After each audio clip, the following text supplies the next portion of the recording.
Hello, film fans. Welcome to the Film versus Film podcast. My name is Martin Harries, your host. I'm a filmmaker on occasion, but mainly can't stop yapping about movies. On this podcast, every episode, I pick a topic from a film that's coming out at the cinema or on streaming. I pick a favorite film from that topic and battle it out against a guest to decide which film would become the greatest film of all time. If you enjoy this podcast, please leave us a 5-star review and subscribe. Please enjoy part 2.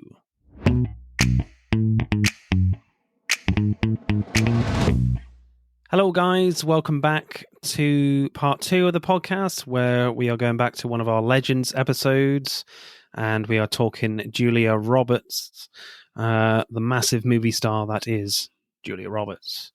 At this point in the show, I always talk about like your Instagram responses from the previous episode, but with this one, because I'm swapping them round because they brought forward Dune Part 2, so I haven't actually put up the post for your Denis Villeneuve choices, so I will do a post on that, at some point. It's just because I've swapped around the release dates. But I am intrigued to hear what your Denis Villeneuve choice is, Claire. What's your favourite for you? I think I'm going to have to go with Arrival. I haven't seen many, I think, of his films, though I did enjoy Dune Part 1, and I'm excited to see Dune Part 2. But I did really like Arrival from him. And yeah, I just feel like the way the movie like explores alien invasion is the one I've never seen before. So that's why I like it. Cool. So your Julia Roberts film of choice is what? So I picked Leave the World Behind, which just came out last year. And it was kind of a last minute pick for me because, as you know, I had originally picked Aaron Brockovich. And I'll be completely honest, I was playing to win in the film versus film competition. I was like, I gotta pick a film that's like gonna make me the winner. I lost last time. Yeah, I feel like it was a really good choice because that was like her Oscar win and everything. And then I saw Leave the World Behind, and I could not stop thinking about this movie. I needed to talk about it with someone, and then I was like, this is Julia Roberts in it. Let me see if I can switch my pick. And you so generously said yes that I could switch it. And so that's how we landed on Leave the World Behind. Cool. Were there any other films in contention for you other than this one and Aaron Brockovich? Pretty Woman came up for me too. I feel like that was another one I had considered. I'd considered a rom com as well, because that's so, like, as we mentioned, quintessential Julia Roberts. So I'd considered that, and then went more in the dramatic role of Julia Roberts, I guess you could say. So what happens in Leave the World Behind? So I am also going to reference the IMDb description because I feel like it's a great source for summarizing. Sometimes it's great, sometimes it's not so great, but we'll see how this one goes. Yeah. But it says, a family's getaway to a luxurious rental home takes an ominous turn when a cyber attack knocks out their devices and two strangers appear at their door. And yeah, that's what happens. It's very spooky. It is indeed. So initial reactions to this one then, Claire? Yeah, my initial reaction was, what the fuck did I just watch? Because it blew my mind. This is one of those films where I didn't like quite know how to react after I watched it. I felt like it was so different from what you would typically, I think, see in an apocalyptic film, that there's so many directions your mind could go with this film, and so many different, I think, points of conversation.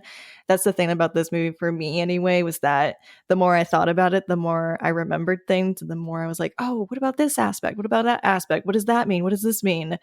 And so, yeah, it felt like it would be a great way to have a conversation. And also, I feel like I like the performance from Julia Roberts in this one in particular. So I feel like it really made sense to cover it for your show. Yeah, I really like this one as well. I have some niggles certainly in the first hour or so, but by the end I was like, this film is genius. I think this is just such a confident effort, and it's kind of a shame that it's just a Netflix film. I would have loved to have seen this in a cinema. Yeah, I felt like as well this film feels like a prequel to the upcoming Civil War film from Alex Garland, where like America, I don't know if you've seen that trailer, but like America is in a kind of a civil war, in that, hence title, of course. But it's kind of done in a very realistic, frankly scary way in that, and this feels like the precursor. This could be like a precursor to that film coming up later this year, and also there's just a real kind of interesting pulpy comic aspect to this film, which I found fascinating. And certainly with the flair aspect and the direction, it's really wild. It really goes for it compared to our last film, Notting Hill, which is fairly reserved.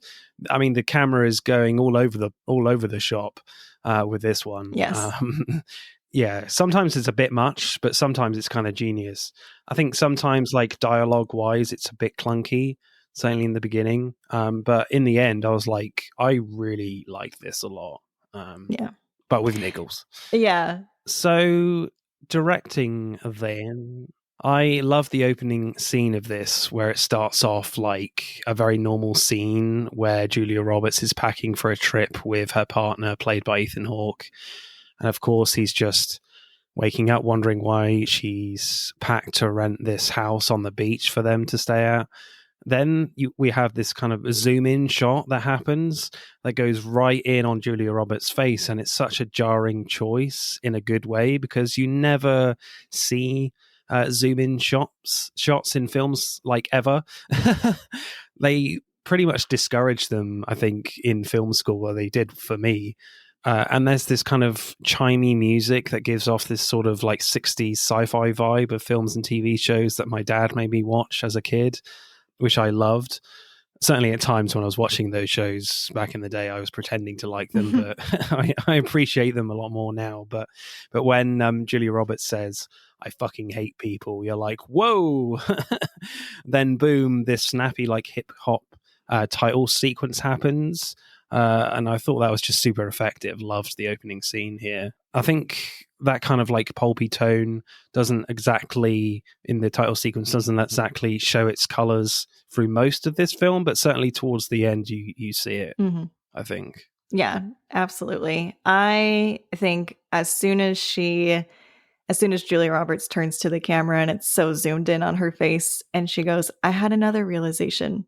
I fucking hate people." That to me was like, okay, I'm in. Like, give me more of this. I want to see where this goes, because I feel like even if you like people, we've all had that instance where we have just had enough of ourselves with others. And so I was like, I'm really interested to see where this movie is going to go next and what it's going to explore. So I think that scene in particular was nice.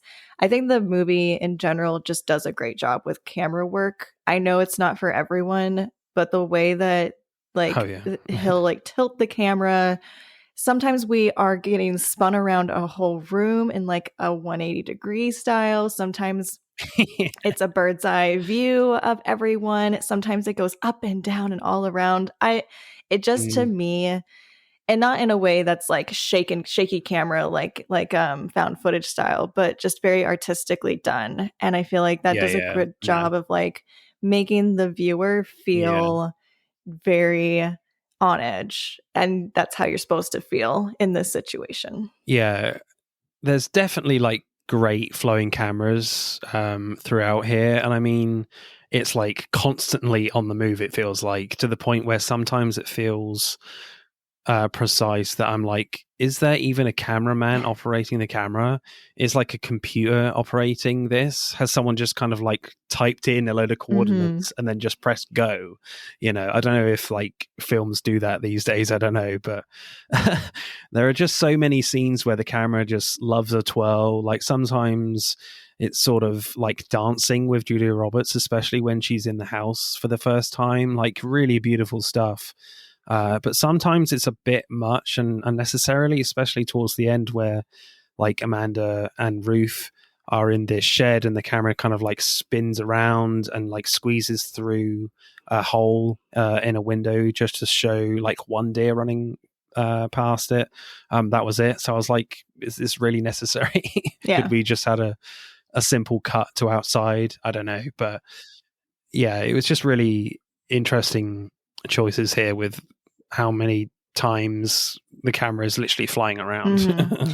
There is, I think my favorite shot of the movie is when GH is standing on the beach when he goes to the house, and he's like trying to figure out like what's happened, and it's a bird's eye view but also tilted, so you like get a shot down one side of the beach and you see all this wreckage, and then you get the other side and you see the other side of the beach, and it's just like so, and not at 90 degrees, isn't it, or something? yeah, definitely. And I like that a lot. And there's another shot that's a little bit more like front facing. You're not like spinning all around, but it's like right when GH and Ruth first get to the house, and the camera shows like GH and Ruth on one side of the house on the outside, but then Amanda and Clay are on the inside of the house on the other side, and the house is like split down the middle of the frame.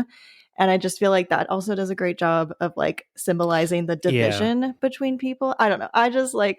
I have thought a lot about this movie and dissected it a lot in my head. So I'm excited to like talk about all this. Yeah, normally I don't particularly like that sort of thing where the camera is basically seeing the inside of a wall to split, the frame up. I'm like, really? Could we not be a little bit more creative here with the realism that you've created? But with this, I think it kind of works really well. In those aspects, there's a lot of, as you say, like over the head shots where a ceiling should be. I know when Boaz was on the podcast, he always didn't really understand my dislike for like when things hit the camera lens. You don't really have that here, but it's kind of a similar thing. But I think this film kind of gets away with it just because of how stylized this tone is. It gets away with it. There's this like little sequence I found really interesting where we follow three characters: Mahershala Ali, the kids, and Ethan Hawke's character, and the scenes all like crescendo with fast cutting into a climactic moment with varying degrees of catharsis at the end. Like Ethan Hawke is trying to like drive into town and sees a Spanish woman like pleading for help, and he ends up like driving off, and then we have this sort of North by Northwest situation where initially looked like a crop duster type plane, but I think it is a drone, and it's coming towards him, and from a distance it looks like blood. Yeah. That was my initial reaction, but it seems to be like red leaflets, which was very weird and a tad disappointing at the time. And with Mahershala Ali, he's going to see if the neighbors are around, but of course they're not, and their place is an absolute mess. And at first you think they've been robbed, but he goes down to the beach, as you said, Claire, and tries to pick up a watch, but of course the watch is attached to a severed arm. Then there's some great like twirling shots again, as you said, again to reveal a plane crash, and then later there's an actual plane crash, which is pretty spectacular, I think, and it kind of comes out of nowhere. Then the other scene with the kids, which was like the most intriguing to me, is the scene where like they find this abandoned shed pretty close to the house, which is weird, and someone has clearly like been sleeping in the leaves, made an indentation, and we just have like the older brother teasing his younger sister until she like bumps her head, and that's it. So that was quite disappointing as well, but I get that you want to maybe underplay one of them in this whole sequence, but the shed scene was like the most intriguing one to me, where I wanted something dramatic to happen. So I loved how all three of these scenes kind of intertwined. That was great, but I kind of wished that the more dramatic moments happened in different scenes, if you know what I mean. Yeah, I can see that. What did you make of how that was done? I really like how they mixed, because they did this, I think, another time at the very end as well, where they're mixing these multiple moments together in one scene. And I feel like it's a really great job of building Yeah. tension, which I feel like this movie does a very good job at doing, of letting the audience, like the tension build in the audience as we're watching things play out. Because you are very much like, we don't know what is happening in this scenario, even though we as the audience are getting like little more Yeah. inklings than the characters are. Like we see the cut into the TV of like that it's a cyber attack that nobody else none of the characters see, that the audience does. Or the moment when Clay gets out of the car and the radio comes on for a brief instant, and you hear like animal migration patterns are crazy right now. And Mm. so, but even despite those, we, the audience, don't know what's going on. So I feel like this mixture of all of these scenes happening, it's like Yeah. doing a good job, I feel like, for me at least, of putting me in a state of like anxiety, and also wondering like what's happening here, what's happening Yeah. there. I think the one that is the most dramatic is the airplane scene, when the real, like, another airplane then Yeah. comes crashing down. And I just really like how that scene in particular is set up, because when GH first goes to the house, like you mentioned, it looks trashed, looks like somebody robbed it, but then the carpet is wet, and you're like, why is the carpet wet? And why are the windows blown out? And what has happened to Yeah. this place? It's the And wet bandits yeah, from yeah, from Home Alone. yeah. And then you see it play out you see it how it would have played out for the first time when the second airplane crashes. And I just think and then like, the waves come up and they hit the house and everything makes sense. I don't know. Yeah, I think like the one where Archie is telling his sister a scary story, like that one feels like it's never fully like explained, because there's an impression of the body in the leaves, and they Mm. kind of just like brush over it, never address it again. But I think all of these together just make you feel Yeah. like very confused, much like the characters are. Yeah, the one in the shed definitely feels like the red herring one, but for me, it was definitely the most intriguing. The one I was like asking the most questions about, whereas the Mahershala Ali one on the beach is great. It's great how they build the suspense there. But it was the more like typical, I guess you would say, scene of what you would expect.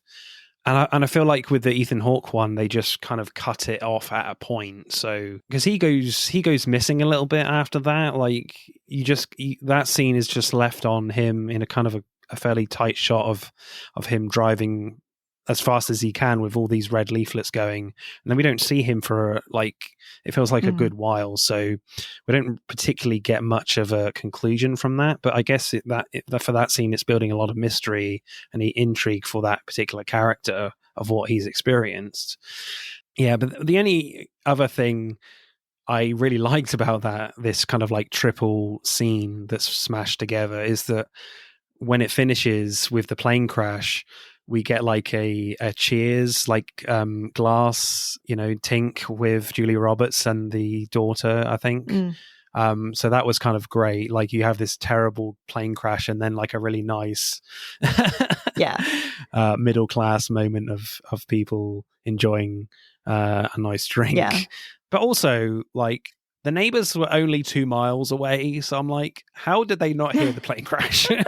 Yeah. That was my only thing. I was like, how did they not hear that? Yeah, I could understand that. Yeah, it seems very weird, like where the houses are located, because I'm like, how close are these neighbors? Because the house that GH and Ruth, their house, does not seem to be very close to a beach, but then their neighbors seem much closer. So yeah, like some of that's a little bit, maybe you have to just kind of ignore or not. Yeah, they should have just said like it's 10 miles away or something. It would have been slightly more believable, but it's just a small thing. But my favorite scene is definitely in the film. There's a point in the film where I thought they were making like a huge mistake, where Julia Roberts' family leaves the house and they like try to get to her sister's place in their car, and they come across all these like white Tesla cars. and Roberts soon finds out that they're all like brand new and all on autopilot. They're all autopilot cars, and Ethan Hawke sees one coming, and they all get back in their car. And I love the camera work where we see inside the car, it's all from the perspective of inside the car, and Julia Roberts is like dodging all these cars. And it reminded me a lot of like these mobile cell phone games on iPhones and stuff. Yeah. And the opening scene of Drive with Ryan Gosling, where we just stay with him inside the car, and it's like the camera is on like a gimbal type device, that the movement of the car is like deciding where like the camera is going, kind of thing. So I absolutely love that scene of how it's directed. And again, you kind of get this sense generally through the directing that it's kind of directed by AI, like, and it kind of goes into this same theme that we're just so reliant on technology, that the camera is just doing what it feels is necessary to make the best scene possible, if you know what I mean. Did you get that sense generally through the film? Yeah, definitely. I feel like that in a lot of the cases where we get the bird's eye view, it just feels like this ominous thing looking down on us that's not human, but just like kind of observing us in a way. Yeah. So for me, I don't know when we'll talk about like maybe theories about this because it's very ambiguous, but AI definitely came up for me a lot. And I feel like that's definitely through the camera work that's done. But the Tesla scene in particular really was, I feel like, one of like the best like action, like if you're going to have like an action sequence, like it was one of the best ones done in the movie. And I really like how when they first come up to the cars, it just looks like a traffic jam and a typical like cars abandoned. But then you notice they're all Teslas and you're like, there's nobody here. And then you see the full self-driving capabilities sticker. So then you're like putting two and two together. And then you see more Teslas coming down the street. And Julia Roberts, Amanda's character, being as smart as she is, like realizes what's happening. And she's like, get back in the fucking car. And then I love how like they zoom forward and then zoom back and then weave through the Teslas to escape. That was really, really cool. And also, side note, because I was like, I wonder what Elon Musk thinks of this scene. And he put up a tweet that said, Teslas can charge from solar panels even if the world goes fully Mad Max and there is no more gasoline, which basically missed the entire point of this scene. But I'm not surprised. What's your favorite scene or shot then, Claire? Gosh, I think my favorite scene might be when Amanda and GH are talking. This is like right after the Tesla scene, I think, has happened, and it's nighttime, and GH and Amanda are just having like a chat about GH's client, and GH shares his story about like this client who, if you knew his name, you'd recognize him. But they've had like conversations in the past where the client says, I'm going to travel with my evil cabal, and they laugh about it, whatever. Hee hee ha ha moment. And then right as Amanda is about to get up, GH grabs her arm. And then it gets serious. And I love that scene. Yeah. How it's told. Like, I think the dialogue, the acting, and the camera work like really come together very well in that moment. Yeah, I think that's just a really beautifully done scene, and there are many occasions where like music is deployed in a very over dramatic, well, not over dramatic, but a very dramatic way that's really kind of exciting to watch, and that's certainly one example that works really well. Directing score for me for Leave the World Behind, like, it's really impressive for me, just the ambition that this film is going for, and like the style and flair is kind of really feeding into the themes of this film. Like, you get the sense that like literally a computer could be directing this film, that some guy has just typed in a load of coordinates and just pressed go and produce this film. kind of thing. And I do really kind of like this deliberate pace as well. Again, it's kind of quite slow, and it gives you a chance for the characters to really soak up the screen. So I really love that kind of aspect as well. And I kind of really like the fact that this film doesn't really go into like the obvious Hollywood tropes with kind of like how the blackout stuff occurs, because we only really get like the odd TV screen with, this is an emergency or whatever, and you get like bursts of sound, and there's only like a few like random space shots of a satellite going off course, etc. In a typical Hollywood fare of like the noughties, you would see a big sequence of a big city, just like a crescendo of lights going out or something like that from like Roland Emmerich. But we don't have that here. It's very internal with the characters, so I love that. So I'm going to go like in 8.8 for me for the directing. Nice. How about you? Yeah, I'm going to go with a 9 out of 10 for this one in terms of directing.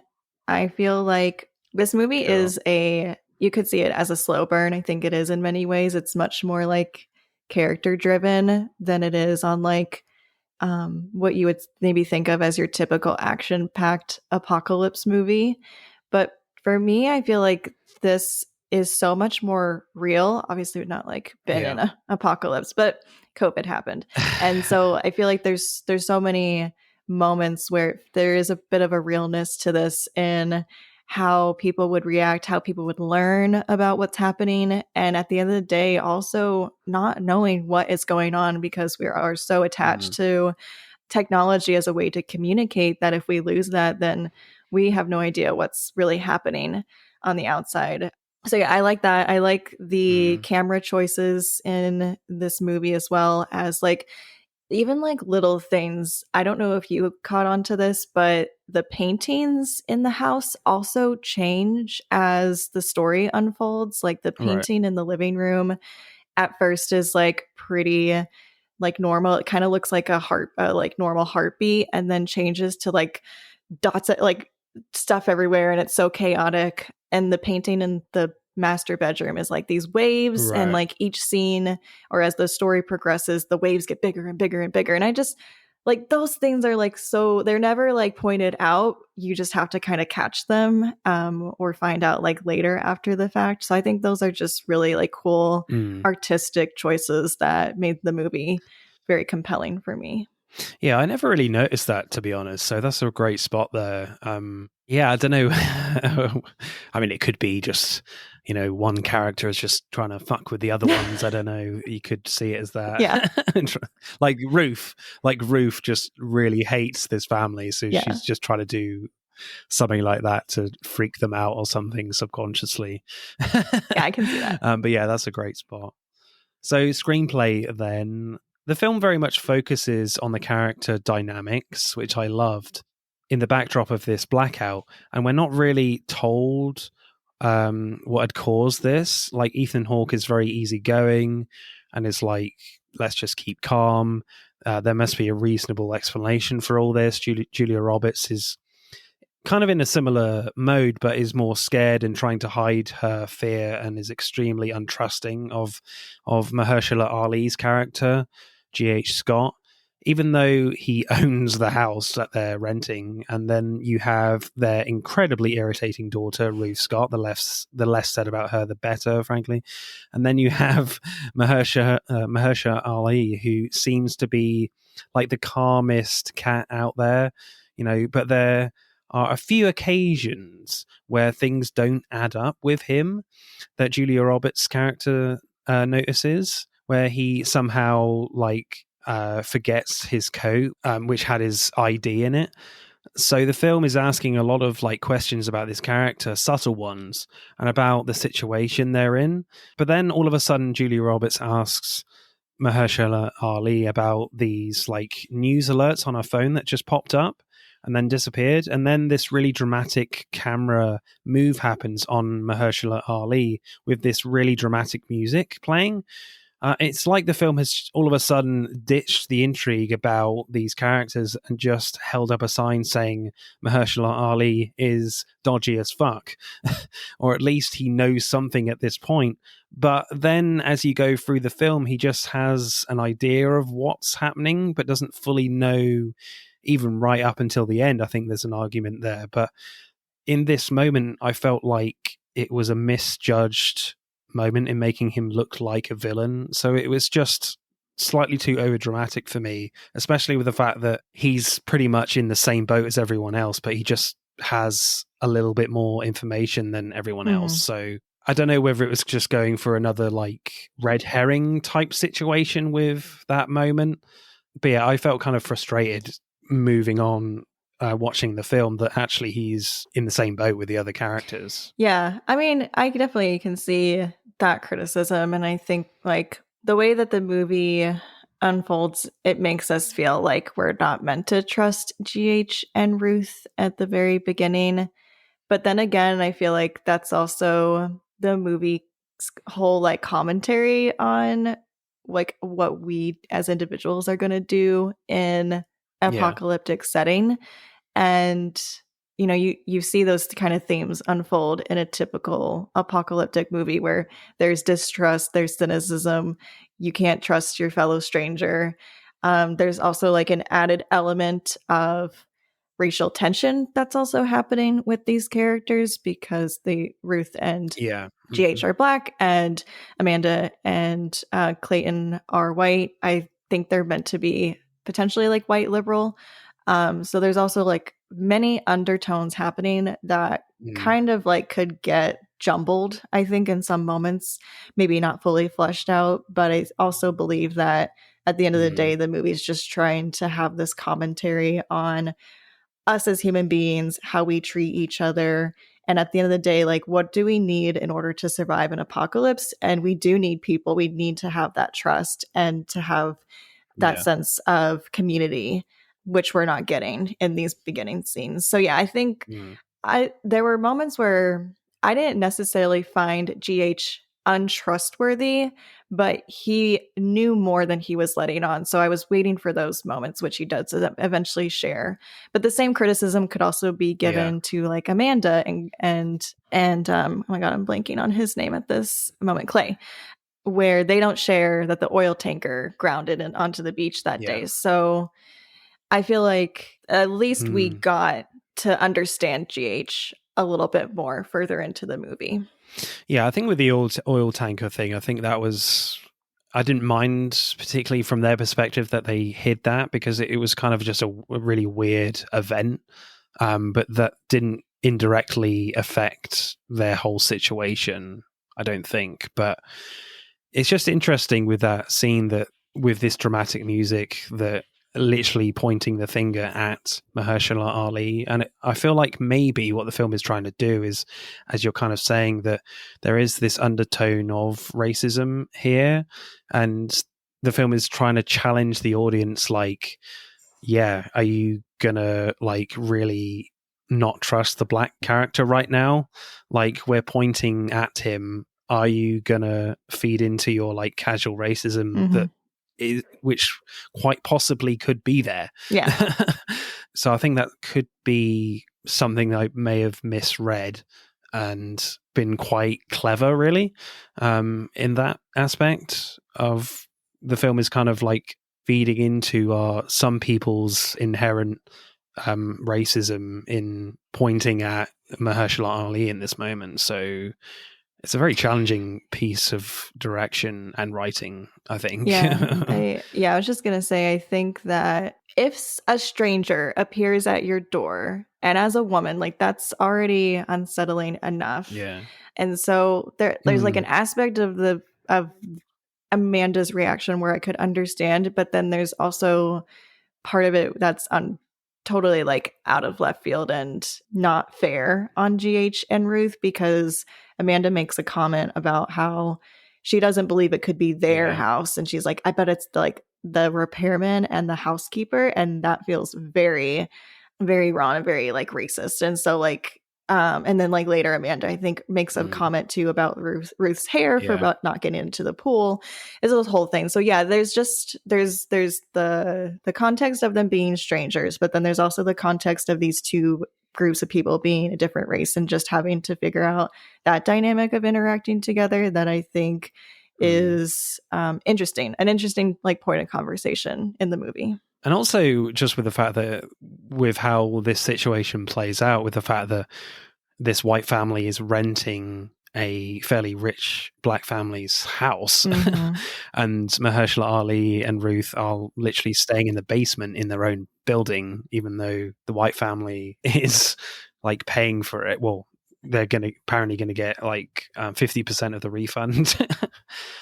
So there's just a really interesting dynamic there that I think Mahershala Ali says that, it's the right thing to do. But I'm like, well, is it though? Surely you just swap bedrooms. You could easily do that in the film, but they don't. So that's a really interesting aspect as well. The last third of this is I really loved, because we get this amazing scene that you mentioned, Claire, with Mahershala Ali telling this story to Julia Roberts about what he thinks is going on, and explains that he has this military client and that this client is involved with like a secret cabal and they're like behind these attacks. But he tells it like it's a funny anecdote, and he thought his client was joking. But then we get this dramatic like music again that we've talked about when he prevents Roberts from leaving the room, and Mahershala Ali explains it again, but when he sees his client again, he's not laughing about the cabal story. So at this point you have like a stronger idea about what's going on in this story with these attacks.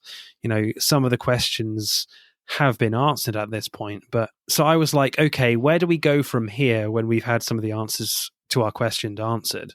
Then we go into quite a standard confrontational affair scene with Kevin Bacon's character, where Mahershala Ali and him are at gunpoint. We've seen this type of thing a lot, but what's really interesting about what's happening here is that the scene is intercut with Julia Roberts' character Amanda and Ruth trying to scare away a load of deer that have approached them, and it looked really silly at points, and you have all these like shots of deer looking like, what the hell are these humans doing?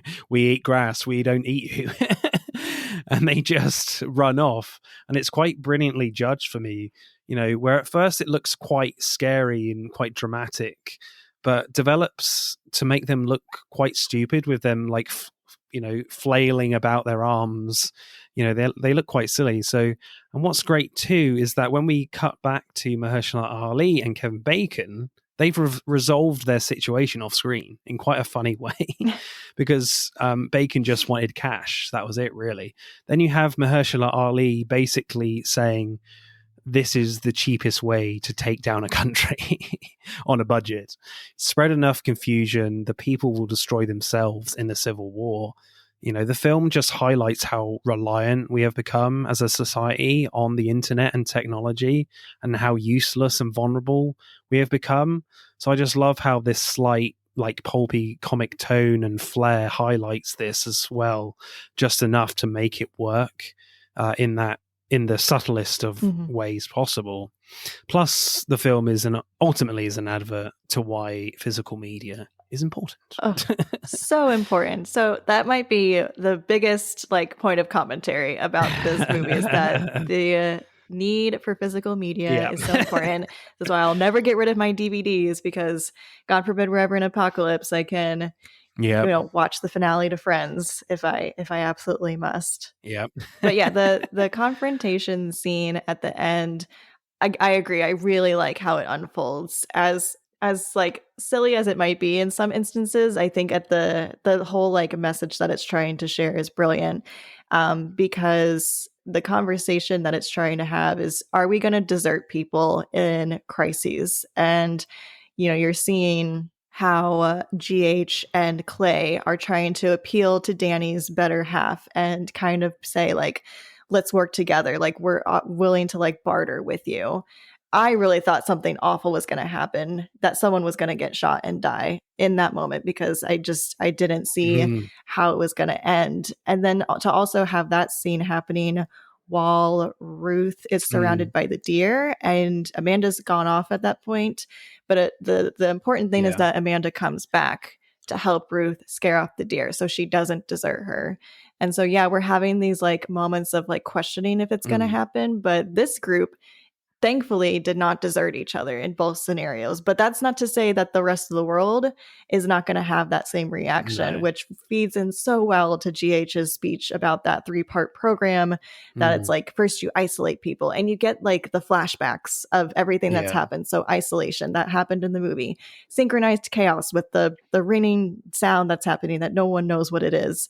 And then you're going to get civil war, because a nation that is so Yeah. dysfunctional is gonna have people turning on each other. So that can happen. Like that scene, like, well, I don't know. It Yeah. just like gives me chills. It blows my mind. Yeah, I just love this mix of, you get this really serious like delivery from Mahershala Ali that this could really be possible in our own reality, but it's kind of mixed with this humor, which I find fascinating in the tone of this film. And you were mentioning that you were so worried that one of these characters, Mahershala Ali or Kevin Bacon, was going to get shot. And I feel like if they did, then I think the message of this film wouldn't work as well. It wouldn't come through as well, because that's kind of an atypical scene that you would Mhm. expect. But because it's kind of resolved in such an unplayed, downbeat manner, that there's no real strong catharsis here, that it's kind of done with humor, that's more telling that he just wanted cash. And with Julia Roberts and Ruth, they were never really in any danger there, really. It's just a bunch of deer and they're just looking quite silly. So the film very much highlights that a lot of these characters are kind of useless in these situations, and that's kind of the scary part, that the fact that this film is funny is why it makes it scary, Mhm. if that makes sense. It's really a really fascinating thing that they're going for tonally. Another film that this film reminds me of a lot, and I think doesn't work as well as this, is another Netflix film from a few years ago, Up in the Air, where that is more satirical, but I think it goes too far in that satirical element and the funny aspects. Whereas I think here it's pitched perfectly with the serious stuff and the funny stuff. Whereas Up in the Air, it gets too silly. Like they land on another planet, spoilers for that film, and they're all naked, and it's just a bit silly at the end. Whereas this never like treads that line or crosses that line of being too Mhm. silly, which I Yeah. love. The tone of this is pitched perfectly. Yeah. I feel like the whole Friends thing, which I do want to talk about, like that is one of like the funny bits that's happening in this movie of Ruth. Like she needs to watch the finale to Friends Yeah. and needs to know what's happening. But the way that it is coming across in the movie and the way that they position Yeah. it is that it's not just that like she's obsessed with like the show. That is part of it, and also commentary on like media consumption in general. But Rose also needs to feel happy in this moment, because she's one of the first to like realize what's going on, because she notices the oil tanker isn't stopping. She's the first one to notice that. She also notices the deer. She's the one of the first to notice Yeah. that. And she's having this reaction because she wants to disassociate from what's going on. And at least like if she can watch the finale to Friends, she can have kind of like a way to ground her in reality, which is also ironic considering Friends is not reality in any sense. It's Yeah. not what New York City looks like. It's not, Central Park doesn't even exist. So like No. there's whole like underlying It's not. yeah, What? whole like underlying commentary with the Friends. I know people like rag on the Friends ending, and they're like I think people don't like this movie because of that, because of like the weird Yeah. deer. But to me, like it makes sense. I don't know. I can't explain it. Yeah, I love that kind of aspect with the daughter character, the little girl, where she kind of just wants to watch Friends, but as you say, she's the most intuitive out of everyone. Like, she literally goes off on her own and finds this underground bunker by herself with no help, and is absolutely fine. I just love the fact that throughout this whole film, pretty much, that she just wants to watch Friends, and like with her brother as well, he's very similar as well, with the fact that he just kind of just wants to ogle on Ruth and take like perverted pictures of her. That's it, really. And just they're basically just letting the adults try and solve this situation extremely poorly. Whereas kind of the little girl is frankly the most reasonable and intelligent character, really, even though she just wants to watch Friends. So it's just a kind of a really ironic story for her in this film. Definitely. So funny and interesting lines. There's so many like funny dialogue moments in this movie that I think is great. Like, because we need some levity to some of these situations that are happening. Like Ruth, when I think this is in the shed scene when all of like the three scenes are happening together, and Ruth just goes, "No one cares what I have to say," and Archie goes, "Yeah, that's probably true." And it's just like, you would think in that moment, like a brother is going to like comfort his little sister, but he's just a total asshole. I also like when GH says, "I no longer think this is just a couple of teenagers in the Philippines," because obviously there's things that are kind of escalating at that point. One of my favorite lines in this movie is when Ruth says to Archie, "How do you feel besides your teeth falling out?" Yeah, that is so good. that was kind of really interesting and kind of ironic as well, because like when his teeth are falling out, I feel like the acting isn't the best there, because I'm like, surely that must be fucking painful. Literally your teeth are coming out and you feel like it doesn't hurt so much. I don't know. That was just a kind of a bit of a dodgy acting moment for me from that kid. But yeah, that was a great line. He seemed so like blasé. Like, my teeth fell out. And also, why are you keep like, once one tooth fell out, I feel like you should stop touching your teeth. Just saying. When teeth are falling out, who cares? Another line that I really liked is from Ethan Hawke when he's kind of getting high on marijuana with Ruth, I think. And he says, "An oil tanker. Yeah, it's like a really big boat, it's red. I mean, well, I don't think that they're all red, but this one was. And it came right up on the beach." I just love the fact that he's kind of like so blasé about it, and just like, yeah, I don't know much about oil tankers, that they might be all red. Yeah, that was funny. Yeah, I also on the like more serious dramatic notes, when GH is he had just got back from the airplane crashing scene, he's like sitting on the couch and they're like, "Why are you soaking wet?" And he's like, "I fell in the pool. I tripped and fell in the pool." And they're just like, don't believe him. No chance. Yeah. But then Ruth like walks away, and Amanda says something to which he replies, "I saw a plane nosedive into the ocean." And that's when it's like, oh shit, and things turn again. So I liked that bit of dialogue. Oh, I love the moment when like Ethan Hawke is freaking out to Kevin Bacon in that kind of confrontation scene, and he says, "I have no idea what I'm supposed to do right now. I can barely do anything without my cell phone and my GPS. I am a useless man." Yeah, I love that line. A little on the nose. I'm not sure anyone would ever really say that. Maybe if they're that desperate, and I think he was that desperate in that moment, but yeah, it was still a really effective moment. And in that scene as well, like he says, "But you are a very prepared man." And Bacon says, "Fuck yeah, I am."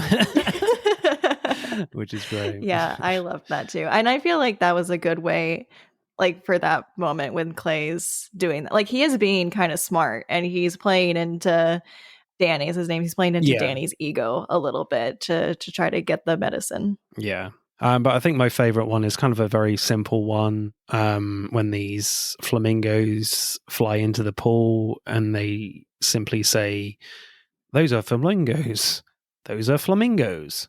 Those are flamingos." Yeah, That was great. I love that too. So screenplay score for me, I think I'm going to go pretty high, to be honest. I think this is, really clever, and I felt like I knew what this film was going for, and yeah, I really enjoyed it. I think there are some niggles, but the more we've talked about this, I have less niggles. And it's just a really fascinating film, and I really want to watch this again. Probably not right now, but after this. But I definitely want to watch it again because this got quite mixed reviews when it came out, which is kind of really interesting. That like there weren't as many answers in the film that people were expecting, kind of thing. And I think that's kind of the point as well, that Mhm. in these situations, we're kind of so useless now without really intelligent technology that we just don't know what to do. And I think that may be a little dissatisfying for some people. That, not saying that there should be like a more of a traditional happy ending in this type of thing, but they're very much going out of their way to not really go for the traditional scenes that you would see in a post-apocalyptic movie. So I really love this, and just the mix of the serious and comedic tones works so well and pitched perfectly. So I'm going to go like a 9.3 for me. Yay! I think it's really impressive. My goal is to defend. I will die on this hill defending this movie to everyone. So if I can get another Yes. person to enjoy this film through just like conversation, then I'm excited. I'm converted. Yeah, I had actually originally slotted the screenplay lower, but again, like just from our dialogue, I think I'm going to give it a 9.5. I think this is an incredibly Yeah. smart script. And yeah, I think like I understand people don't like ambiguity, but for me, like in media, like that's when really cool conversations like this can happen. And the movie is very ambiguous in that we really don't know who is behind these attacks. So it could be anything. For me personally, there was a line where GH is talking to Amanda about the evil cabal, and he says truth is no one is in control or pulling the strings. And to me, I was like, that's AI. Like, this is AI is taking over. That's some scary shit. Yeah. Yeah, definitely. And I'm curious to hear like what you think is behind it. But for me, it was the AI, and I just love all of the elements of like, we don't know what's going on. We don't know what the noise is. Is it a bomb? Is it a missile? We don't know why Archie's teeth are falling out. Is it because he got Lyme disease? Is it because of the noise? And yeah, the ending is ambiguous, but I feel like in my heart, they're all going to go to the bunker and they're going to find a way to survive. And the way that the movie ends with the Friends song, and it's like, I'll be there for you, like, is so hopeful that it makes me feel like it's going to be hopeful. Yeah, I think I agree. I think like the rest of the family do end up with the little girl in the bunker, and it's just quite a confident choice to end it where they've ended it. The fact that we don't see that. My theory is kind of that line that you mentioned, that like we don't really know who exactly is pulling the strings with this attack, and it just feels like this cabal are just literally kind of pushing this barrel ever so slightly with minimum effort to topple a massive country like America. The barrel just will go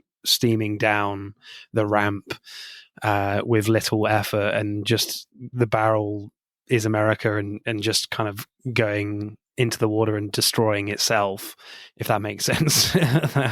Metaphor. But yeah, I love this film. It's really great.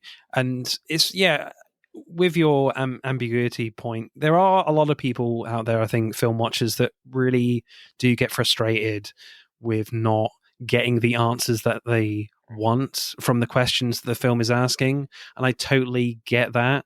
But when the questions in a film, when the questions are really intelligent, like they are in this one, and the situations are really intelligent, then you don't necessarily need the answers being answered in the movie. That's kind of like your job in films like this. So it's your job to fill in the gaps. And I always Mhm. really appreciate films that do that, and this is certainly one of them. I love it. So acting then, Julia Roberts, amazing as always, but certainly in this one as well, it just has this really great sense of like bubbling anger throughout, and you're never really quite sure when it's going to explode in scene to scene. And Mm. there's kind of this really interesting like sexual tension with her and Mahershala Ali as well at times. It's very subtle and very minimal, but like you feel like they could have an affair at some point. Yes. But it obviously never happens, but it's really interesting. I definitely think, like, if Clay, heaven forbid, passes away in this apocalypse, Amanda and GH They would are definitely down get the road. together. They're gonna hook up. They're gonna get together. They had so much better chemistry than Amanda and Clay did, in my opinion. I do wonder if that's by design. Yeah, possibly. Like there's a lot of like weird and disturbing things that happen in this film, but none more disturbing than Julia Roberts and Mahershala Ali trying to dance. That was pretty Oh, horrifying. what? I liked it. But joking aside, they end up in each other's arms, and you're like, are they going to do something stupid right now? You know, are they going to kiss? But Julia Roberts says, you're going to see your wife again. And Mahershala Ali says, no, I won't. And sits down and ends up in tears. And he is, the cool and charming one. He has this exterior throughout that personifies that. He's like your gauge of how serious this situation is getting, because he is the most like has the most understanding of what's going on. So seeing him quite vulnerable kind of ramps up the stakes a little bit in that scene. Yeah, so that was a really interesting one, apart from the god awful dancing. Yeah, I liked that moment between those two characters, and I feel like for GH, he's started off the movie very calm and trying to keep the peace and trying to like keep things as normal as possible.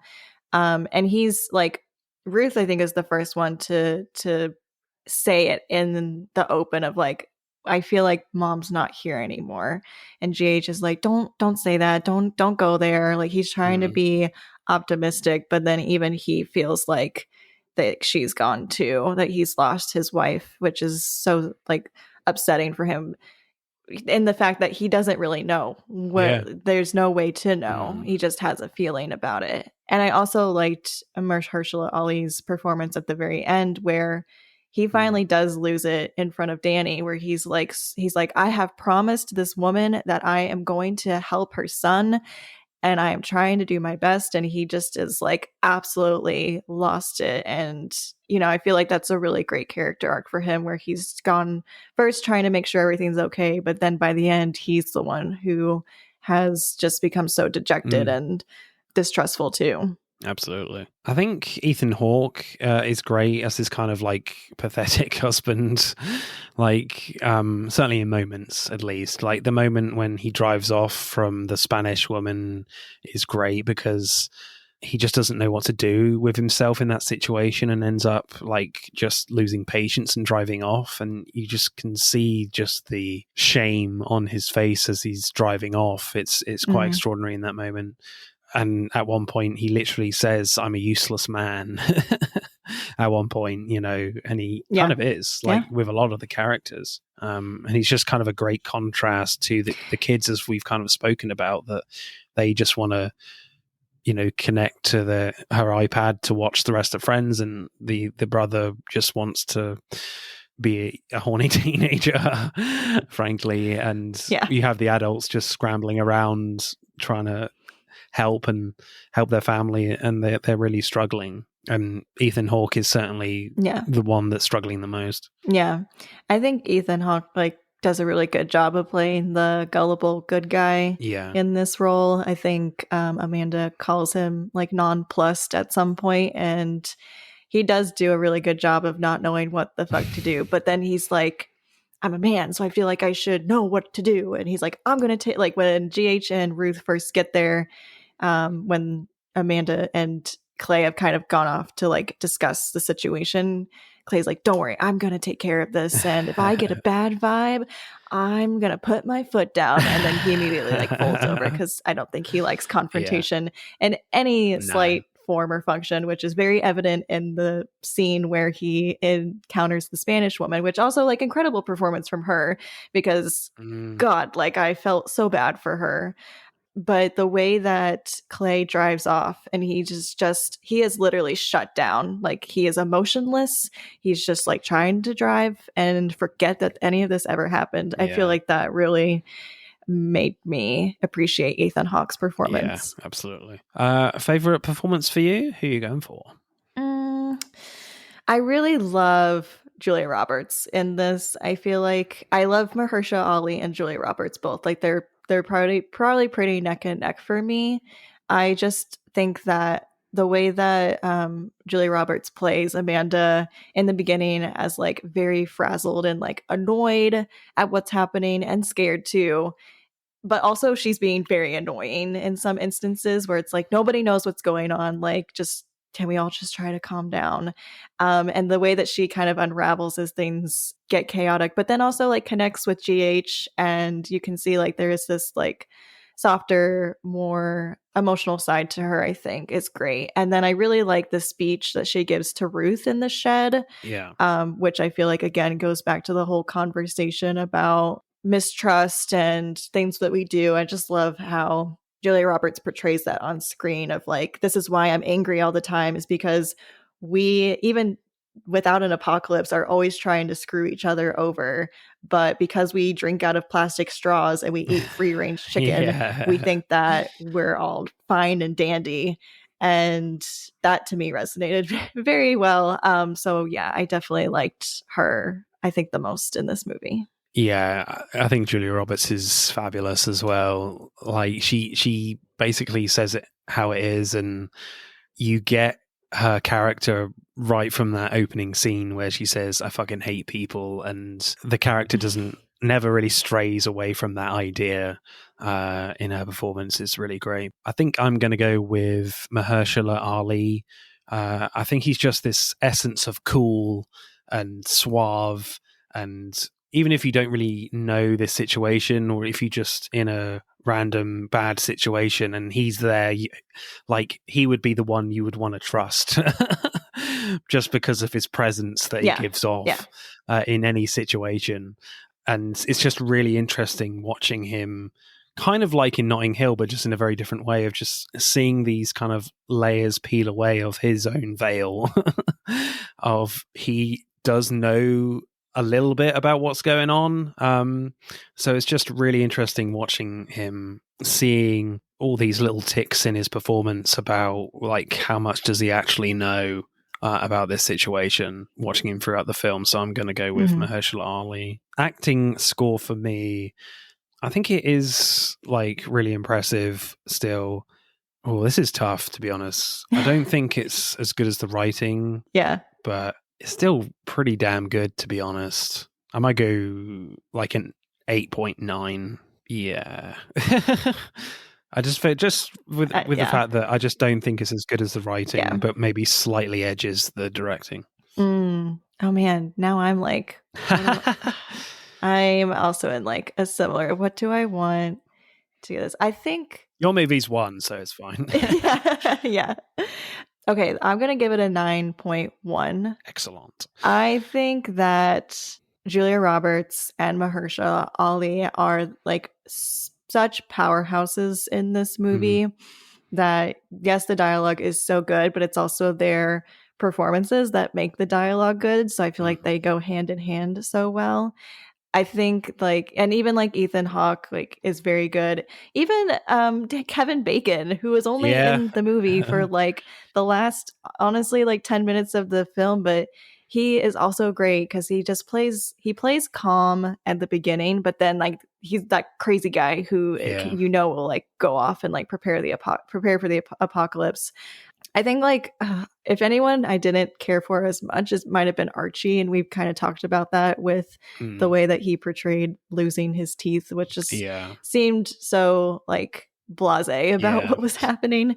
But yeah, I think the acting for the most part from everyone is very good. Right, let's add up the scores then for Leave the World Behind. Yep. Leave the World Behind gets 54.6, which I think goes right to the top of the leaderboard, which probably will piss some people off, but I don't care. It's really freaking good. Yay! I feel like I took a gamble with picking this over Aaron Brockovich, but I was like, I don't care. Like, I want to talk about this movie. So I'm super excited that you liked it. I was not quite sure like how you were going to feel about the movie because it does seem very like 50-50 split on how people feel about it, but I'm glad you liked it too. Yeah, I'm really fascinated to see what Civil War, the Alex Garland movie, is going to be about. It's a very similar thing, and it just feels like that film is going to kind of go from where this film left off kind of thing. So it'll be fascinating watching that film later on in the year. But yeah, Leave the World Behind beats Notting Hill that gets just 50.8, which is still a pretty decent score. So I lose again. Next episode, as Mickey 17 unfortunately has been delayed till next January, so it won't come out next year. So we're gonna stick with relating the episode to that film. So we're gonna do Robert Pattinson films and have another returning guest, Tim and Tommy from the Haven't Seen It podcast. Claire, you have been incredible as always. I always really enjoy hearing your thoughts about movies. This is your opportunity again to tell us about your podcast, and where can we find you? Yeah, well, I just want to say thank you again for having me on and giving me a platform to talk about Leave the World Behind, but then also getting me to watch Notting Hill for the first time. So I feel like very excited on both of those movies. Yeah, like as I mentioned, not beginning of this episode, the other movie, you can find me at Why the Flick, pretty much wherever you listen to podcasts. And each episode we talk about a different movie with a different guest and pose the question, why the flick did we watch this film, and explore all sorts of aspects about the movie in particular. And then we have a few different fun segments at the end, one of which includes us rating the film. So yeah, definitely check us out wherever you listen to podcasts. And then you can also follow us at Why the Flick on Instagram, TikTok, Twitter, and Letterboxd. So definitely check us out there for more content. Excellente. Right, it's time to say goodbye, people. It is goodbye from Claire. Bye-bye. Bye. And it is goodbye from me. I am really just gonna stay indoors and keep close to my physical media, people. Keep it close to you. Keep it close. Bye-bye. Mm-hmm. Hold it safe to your chest. Yes. Especially the friends ones. Bye-bye. That's it for part 2. Thank you for listening. I hope you enjoyed it. Check out part 1 if you haven't done so already. But don't stop there. Get involved and tell me what your favourite films are relating to the episodes. Send us a DM or comment on Instagram and TikTok at Film vs. Film Podcast, for X at FVF_podcast. Plus, we are now on YouTube, so hit that like button and comment there. If you do, I'll give you a shout out on the next episode. Remember, please leave us a 5-star review and subscribe. Pod signing off.